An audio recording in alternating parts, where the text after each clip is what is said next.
सर्वांना कसे आहात सर्वजण. पावसाने तर नुसतं थैमान घातले बाई. काही सुचूनच देणं नाही. पाऊस कपडे सुकाना, कुठे जायचं म्हटलं तर होईना नाही जायला. फक्त पाऊस एके पाऊस. जसं काय असं वाटतं जुलै महिना आलेला आहे. मे महिना वाटतोय का? असं वाटतंय जुलै महिना आखाड महिना चालू आहे पावसाचा. तर असू द्या. चला, तुम्हाला एक गोष्ट सांगायची होती. आत्ता मी वैष्णवीच्या वडिलांचा व्हिडिओ बघितला. रक्षा खडसे आले होते त्यांना भेटण्यासाठी आणि ते त्या खडसेंच्या समोर, खडसेताईंसमोर असे बोलले की माझ्या मुलीला मी 51 तोळे सोनं दिलं, परंतु गेल्या महिन्यामध्ये म्हणजे एप्रिल का मे मार्च महिन्यामध्ये कोणाचं तरी त्यांच्या घरामध्ये लग्न होतं आणि त्या लग्नात अक्षरशः वैष्णवीने खोटे दागिने घालून आली होती. तिच्याकडं साधा फुटका मणी पण नव्हता तिच्या अंगावर सोन्याचा, असं म्हणून तिचे वडील खूप रडत होते. तर बघा, असंच असतं. वडिलांनी आपल्या लेकीच्या सुखासाठी जे नाही ते दिलं, परंतु समोरच्याला किंमत नाही. आणि हां, दुसरा एक व्हिडिओ त्यांनी टाकलेला आहे की मुलींनो, प्रेम करताना सांभाळून करा, जपून करा, कारण प्रेम हे आंधळं असतं. पुढे जाऊन त्या प्रेमाचं रूपांतर कशात झालं. म्हणून मुलींनो, माझ्या मुलीसंगती जसं झालं तसं कोणाशी होऊ नये. म्हणून आईवडिलांचं ऐका आणि प्रेमाचं लग्न करू नका, असा त्यांनी खडखडीत एक व्हिडिओद्वारे आपल्या सर्व मुलींना एक असं हे दिलेलं आहे, संदेश दिलेला आहे. चांगला संदेश आहे. आता किती मुली ऐकतील, किती मुली नाही ऐकणार, ही ज्याचे आहे.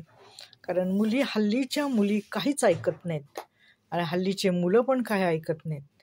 एक वेळेस मुलं तरी ऐकतील थोडंफार, पण मुली तर एकदम हद्दीच्या बाहेर गेल्यात. मी तरी स्पष्टच बोलते.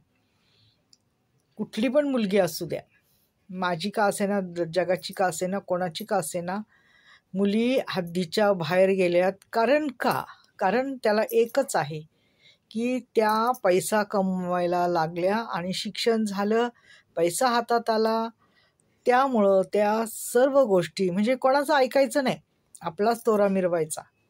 आणि आपला तोरा मिरवला म्हणजे तिथे नुकसान त्यांचंच होणार. अनुभवाचे बोल असतात ते उगच नसतात, माहिती का. तर त्या अनुभवाच्या बोलातून माणसाने काहीतरी शिकलं पाहिजे. 2 पावलं मागे आल्याने काही होत नाही, माहिती का. एक गोष्ट सांगायची तुम्हाला. ज्यावेळेस माझं भांडण झालं, माझ्या पण वडिलांनी खूप रिटायरमेंटच्या पैशातून लग्न केलं हो. माझे पण वडील खूप कष्टाने त्यांनी ते माझ्या सुखासाठी लग्न केलं होतं. पैसा खूप खर्च केला होता तेव्हाच्या काळामध्ये. आणि नंतर त्या लोकांनी त्यांची जात दाखवली आणि ते फार वाईट वागले माझ्याशी पण. आणि सासू तर मला अर्धीच भाकरी द्यायची, माहिती का. आता काय सांगू, माझ्या कर्मकहाणी खूप वाईट आहे, माझी कर्मकहाणी. म्हणून मोठ्या घरात कधी मुलगी देऊ नये, माहिती का. मोठं घर आणि पोकळ वासा असं असतं. तर सांगायचं म्हणजे काय, माझे जेव्हा भांडणं झाले, जेव्हा मी इकडे आले माहेरी, माझ्या मुलीला घेऊन निघून आले आणि कालांतराने आमच्यात वाद निर्माण झाले, तर माझे आई वडील म्हणाले आपण कोर्टाची पायरी चढायची नाही. कारण का, लग्नात इतका पैसा खर्च झाला, आता परत कोर्टात पैसा खर्च करायला माझी काही ऐपत नाही. आणि वडील पण थकले होते, आधार नव्हता कोणाचा, माहिती का. परिस्थिती फार गरीब होती. आणि माझे जे मिस्टर होते ते फार पैशावाले होते, फार त्यांच्यात गुरमी होती आणि खोटारडे होते. म्हणजे त्यांच्याकडं पोलीस कंप्लेंट केली होती आम्ही, तरी त्यांनी ती कंप्लेंट दाबून टाकली आणि मी माझ्या घरी आले, माहिती का. तर खूप भयंकर घटना घडतात. आता सांगण्याचा योग आला वैष्णवीमुळे. भर पावसात त्यांनी मला हाकलून दिलं मुलीसकट. आणि आज तीच मुलगी बाप म्हणून त्याच्या दारात जाती ना, म्हणून मला आवडत नाही. कारण तो बाप म्हणण्याच्या लायकीचा नाही, माहिती. बाप असा असतो का आपल्या स्वतःच्या पोटच्या मुलीला भर पावसात हाकलून देतो. अरे कमीत कमी लेकराची तरी किव येऊ द्यायची होती ना तेव्हाच्या काळात. आणि आता काय तुला एवढा पुळका येतो रे, हां, की माझी मुलगी, माझी कोणत्या तोंडाने बोलतो माझी मुलगी. काय तुझी हिंमत कशी होती माझी मुलगी म्हणायची. आणि मुलीला तर कसं वाटतं की माझा बाप म्हणून जायची.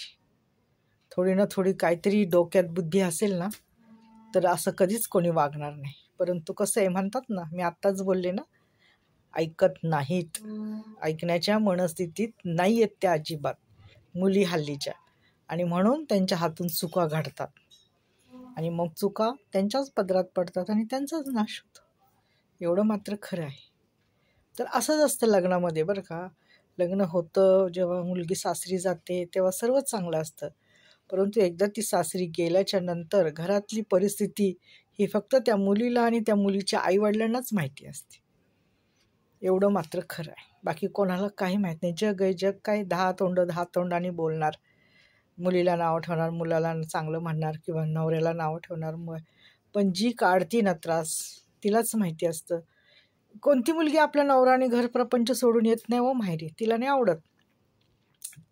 परंतु काहीतरी घडतं तेव्हाच ती तिथे जात नाही, माहिती का. एवढं मात्र नक्की आहे. धन्यवाद.